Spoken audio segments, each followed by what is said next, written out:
Okay, we're getting in the home stretch of this thing. All these capacitors with check marks have been replaced, and they're all of the power supply and bias supply caps. So the only thing that's left to do is one cathode bypass cap in the audio section, and that's just 10 microfarad 25 volt electrolytic, and the four little 0.1 microfarad at 400 caps, and those are audio decoupling caps. They just keep the audio ripple from getting back in the power supply. So these big old green paper Sangamo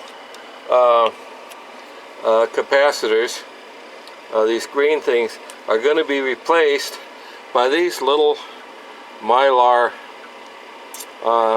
capacitors here. These were made for printed circuit board, but we'll just glue them in on the chassis upside down like that and connect them up.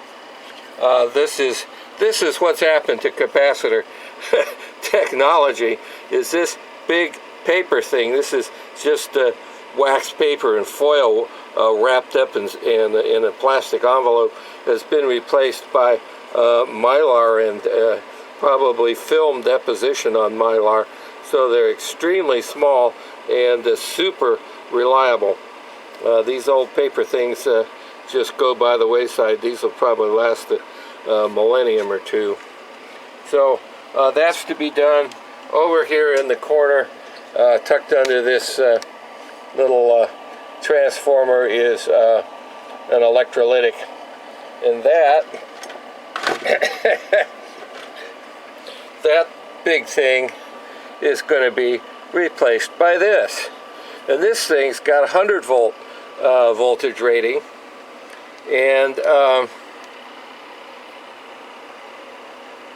that big fat thing was rated at 25 volts. So there's what's happened between 1958 and maybe 1990 or 95 when I got these little things. But here we are, 2020. So we're just about done. Yesterday I got in the new filter caps for the high voltage supply, the new filter caps for the low voltage supply, the filter caps for the bias supply. It's a little cobby looking because we had to parallel up some capacitors, but working just fine. And we tested everything, and everything is running cool as a cucumber. So very happy. So with the list here, you remember the do it list. Almost every box has been checked here. I'll show you how to spiff up the laminations on the transformers so they look pretty. But just about everything here. We haven't put a new line cord on it. We're using a temporary one. I've got to make a little jumper plug that goes in the back of the octal socket. Just take an octal plug and put the jumper in the right place. I've got to put a key jack in there. There's no key jack, so I've got to do that. Just about everything else is done. Checked it off, checked it off, checked it off, checked it off, checked it off. So yesterday we had high voltage, low voltage, bias voltage, everything just right. One thing I didn't do for myself on this one, and I should have done, I just did this morning, is made a Xerox of the schematic.